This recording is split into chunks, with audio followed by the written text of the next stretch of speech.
अल्हम्दुलिल्लाहि रब्बिल आलमीन वल आकिबतु लिल मुत्तकीन वस्सलातु वस्सलामु अला सय्यदिल अंबियाइ वल मुरसलीन व अला आलिहि व अस्हाबिहि अजमाइन अम्मा बाद फ़अऊज़ु बिल्लाहि मिनश शैतानिर रजीम बिस्मिल्लाहिर रहमानिर रहीम कुल मन काना फिद्दलालति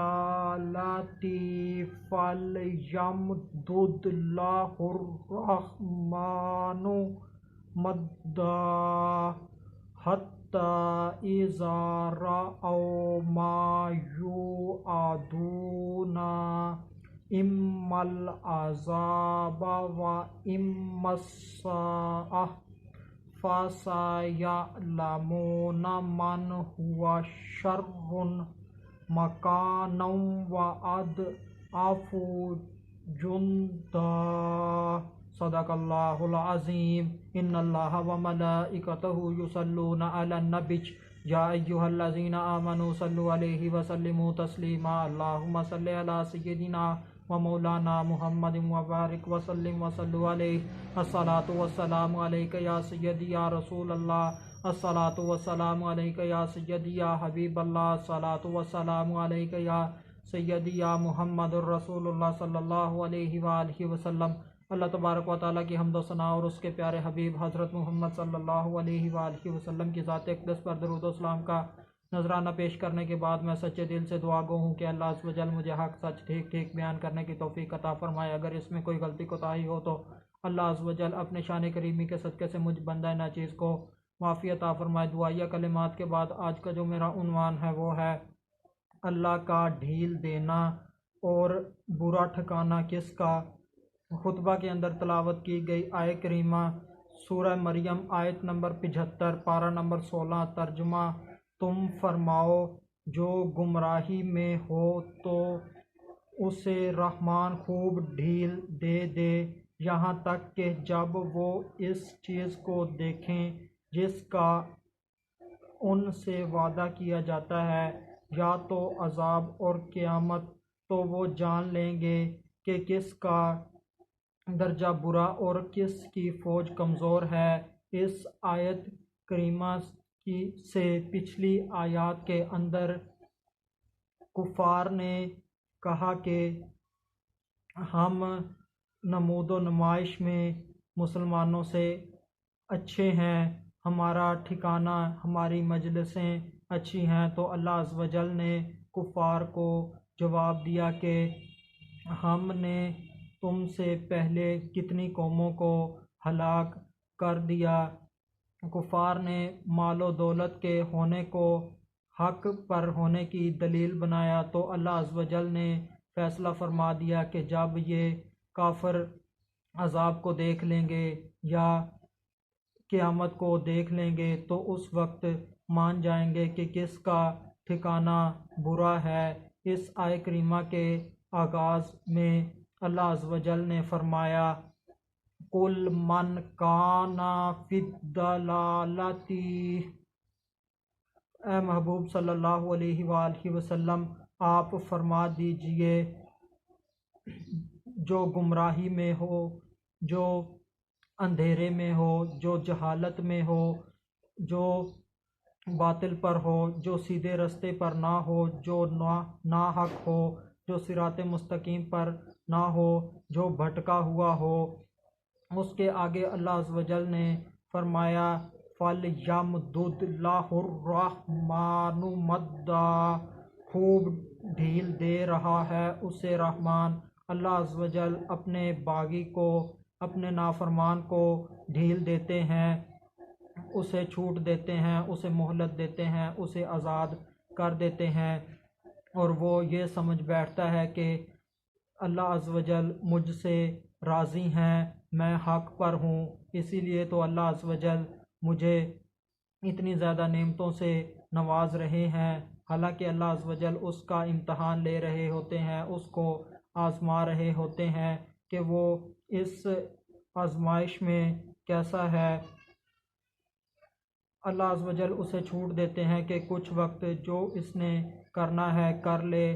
अल्लाह अज़्ज़ व जल उसे देख रहे होते हैं, अल्लाह अज़्ज़ व जल उस बंदे को लंबी उम्र भी अता फरमाते हैं। इसके आगे अल्लाह अज़्ज़ व जल इरशाद फरमाते हैं, हत्ता इज़ा रअौ मा युअदूना, यहाँ तक कि जब देख लें वो जिसका उनसे वादा किया जाता है। किस चीज़ का उनसे वादा किया जाता है, वो किस चीज़ को देख लें। अल्लाह अज़्ज़ व जल ने आगे दो चीज़ों को बयान फरमाया है। उनमें से पहली चीज़ अम्मल अज़ाबा, या अज़ाब, दुनिया में अज़ाब अल्लाह अज़्ज़ व जल ये देगा कि ये या तो मारे जाएंगे या फिर कैद हो जाएंगे। अल्लाह अज़्ज़ व जल अपने दस्ते कुदरत से भी इन काफरों को अज़ाब दे सकता है कि अल्लाह अज़्ज़ व जल इन काफरों को मौत के घाट उतार दें। और अल्लाह अज़्ज़ व जल मोमिनों के हाथों से भी इन काफरों को अज़ाब दे सकता है कि मोमिन इनसे जहाद करें और इनको वासले जहन्नम कर दें, ये मारे जाएं, या फिर मोमिन इनको कैदी बनाकर ले जाएं। यानी कि ये तो दुनिया के अंदर काफरों का पर अज़ाब है कि या तो ये मारे जाएंगे या फिर ये कैदी बना लिए जाएंगे। और आखिरत में भी इनके ऊपर अज़ाब है।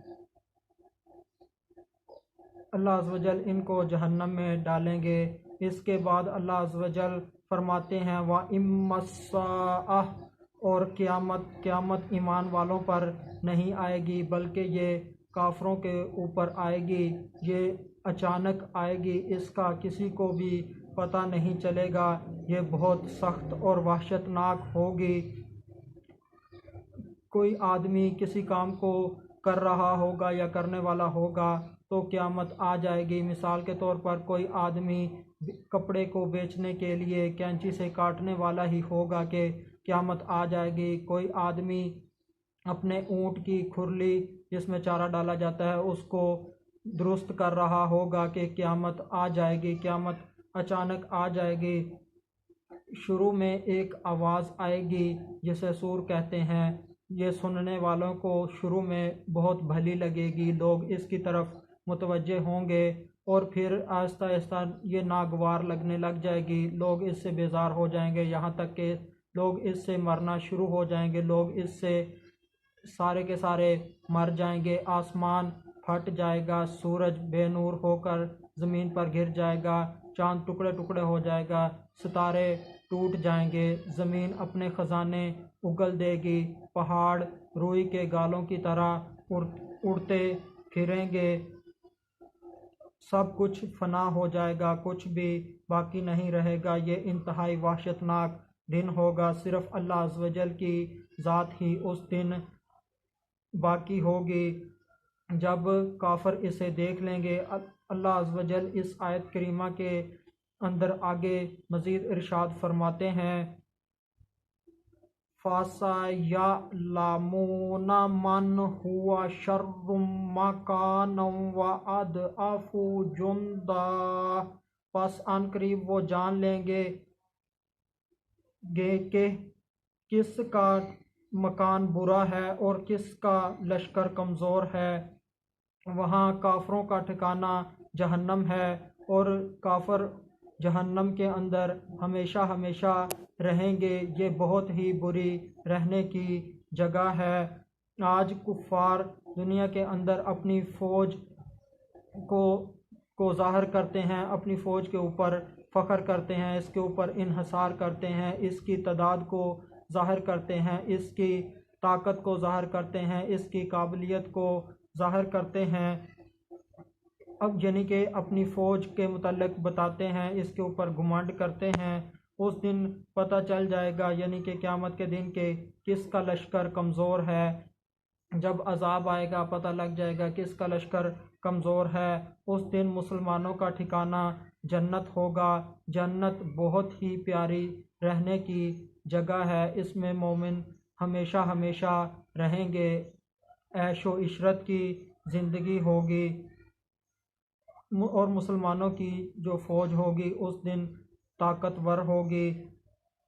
अल्लाह अज़्ज़ व जल गुमराहों की रस्सी को दराज कर देते हैं। गुमराह अल्लाह की तरफ से गुमराहों को ढील दी जाती है कि जब तक क़यामत ना आ जाए या मौत ना आ जाए तो ये जो करना है ये कर लें।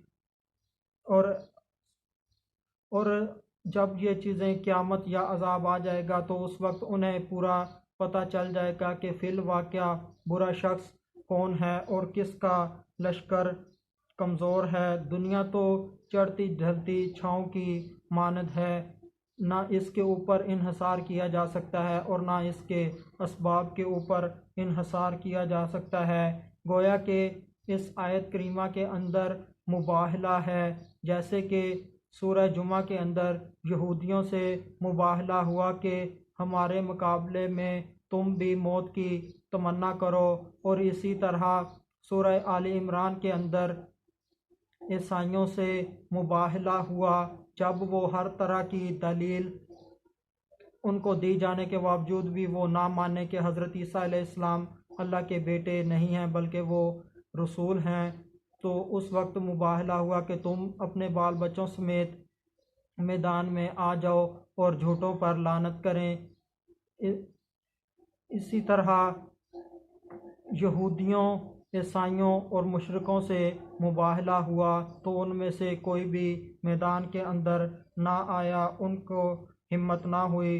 जो बंदा नाफरमानी करता है अल्लाह अज़्ज़ वजल उसको छूट दे देते हैं, अल्लाह अज़्ज़ वजल उसे आज़ाद कर देते हैं।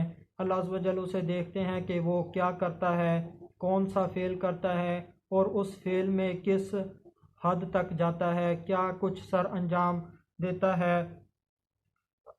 जो कुछ उसका दिल करता है वो करता है, मगर जिसके लिए अल्लाह अज़्ज़ वजल हदायत का इरादा फरमाते हैं तो अल्लाह अज़्ज़ वजल उस काफर की रस्सी को खींच देते हैं, उसके ऊपर दुख तकलीफ़ मुसीबतें परेशानियां आ जाती हैं। तो अब वो उनके इलाज के लिए मारा मारा फिरता है। जब कहीं से भी उसे इनसे छुटकारा हासिल नहीं होता तो वो झूठे माबूदों से उकता जाता है। आखिरकार वो मालिक हकीकी की तरफ आ जाता है। अल्लाह अज़्ज़ वजल उसे इस्लाम की तरफ ले आते हैं और फिर वो इस्लाम कबूल कर लेता है। फिर अल्लाह अज़्ज़ वजल उसके परेशान हाल दिल को सुकून भी दे देते हैं, उसकी सब दुख तकलीफ़ें परेशानियां दूर हो जाती हैं और वो हकीकी कामयाबी को पा लेता है। जैसे कि वक्त ने साबित भी किया कि कोरोना की वजह से बेशुमार काफर सख्त घबरा गए, परेशान हो गए, जिसकी वजह से वो अल्लाह अज़्ज़ वजल ने उन्हें हदायत दी तो वो इस्लाम की तरफ आ गए और इस्लाम को कबूल कर लिया। आखिर में अल्लाह तबारक व तआला से दुआ है कि अल्लाह अज़्ज़ वजल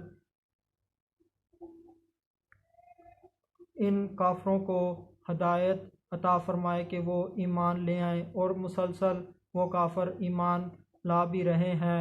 आखिर में अल्लाह तबारक व तआला से दुआ है कि अल्लाह अज़्ज़ वजल हमें इस्लाम पर साबित कदमी अता फरमाए। वमा अलैना इल्लल बलागुम मुबीन।